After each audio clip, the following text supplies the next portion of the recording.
playoffs. Let's move on a little bit to the playoff picture in the East, and we want to get your opinion on this because it kind of looks like compared to the West, the playoff picture, at least, especially in the Atlantic, looks kind of solidified in the sense that the Leafs look like they're going to finish third in the division with Florida and Tampa in first and second in no order. They might actually get a wild card spot if Boston starts to play better. My question to you is, who do you think the Leafs play in the first round, and who do they match up best against? Oh, boy. I mean, the Leafs right now, in terms of where they're going to match up, they would play Tampa in the first round if the season ended right now. The Bruins are 6 points back with the same number of games played. But they're also 7 points back of the Florida Panthers, and the Panthers have played one more game. They do still play the Panthers and Lightning 2 more times this season. There is a world where they make up some ground and maybe they finish second, maybe even first. I don't know. That would be a renaissance from where we are right now with the team. But in terms of who they match up well against, I mean, whether you play Tampa in the first round or Florida in the first round, you're gonna have to more than likely go through both of them. Exactly. That's sort of where I'm at. I don't obviously want to play the two-time Stanley Cup champion Tampa Bay Lightning in the first round, but we got the worst team in the playoffs last year and blew it. So I no excuses anymore. Like you said, we're gonna have to get through them eventually.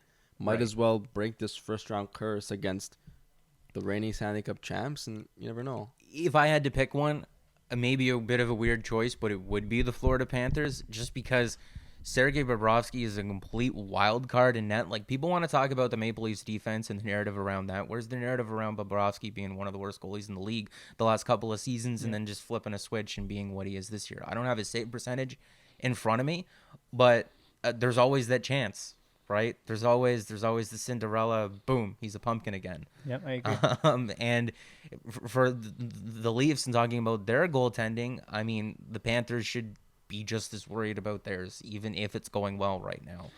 Yeah, for sure. One place that Tampa, among others, has against Florida is their goaltending. Vasilevsky is battle tested. But, I think about who the Leafs match up best against, and I would agree with you on any given year it is Florida compared to the reigning Stanley Cup champions.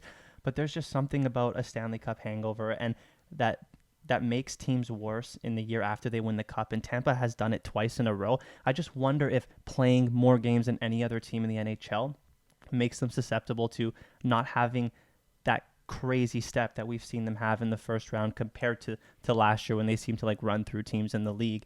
I mean, their top six compared to Florida, I think, isn't as great. I mean, we talk about Hedman and Sergachev are unbelievable, but when you look at Florida's top six, names like Ekblad and Uyghur aren't thrown around very much, and they're one of the best defensive pairings in the NHL. Then when you look down the line too, Gudas and Forsling, I think, beat McDonough and Chernak on the bottom second pairing for Tampa compared to Florida. I just wonder if the Leafs match up better against Tampa just because defensively Florida is so good, and they haven't played so many games over these last 2 years.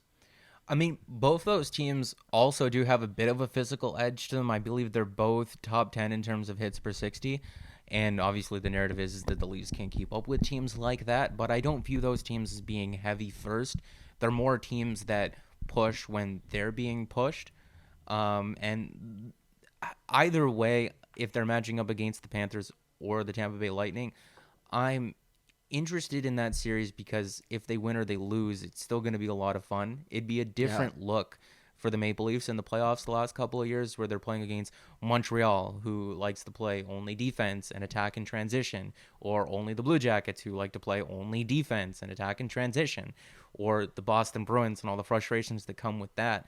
If you're looking at a matchup between the Lightning or the Panthers, it would just be raw skill on raw skill, and whoever's the best will win. And right now, obviously, it's hard to have confidence in that matchup. Yeah. But who knows where we are 8 to 9 weeks from now and after the trade deadline. Yeah, those would be so entertaining too, those series, both of them. In an ideal world, I would just love to play Boston again. I don't know about you. I wanna beat them so badly. And I said this last time when they played, and was it 2019? And I thought they could beat them. And I was wrong, of course. But I would love to just honestly beat them, because I don't know. It's just like one of those mental things too. I think Leaf fans need to let it go. No, Because never. Even if they beat the Bruins, are they really beating the Bruins? Like Chara's not there anymore. Tuukka Yeah. Rask is not there anymore.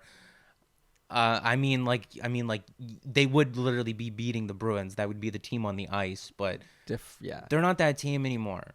Like Bruce Cassidy, their coach, said that they need to be more like pricks out there. I mean, they're not the big bad Bruins anymore. If their head coach is coming out and saying that of them, Yeah. it would still be nice. Like Marchand and Bergeron are still there, but all the other guys that made them the Bruins are not.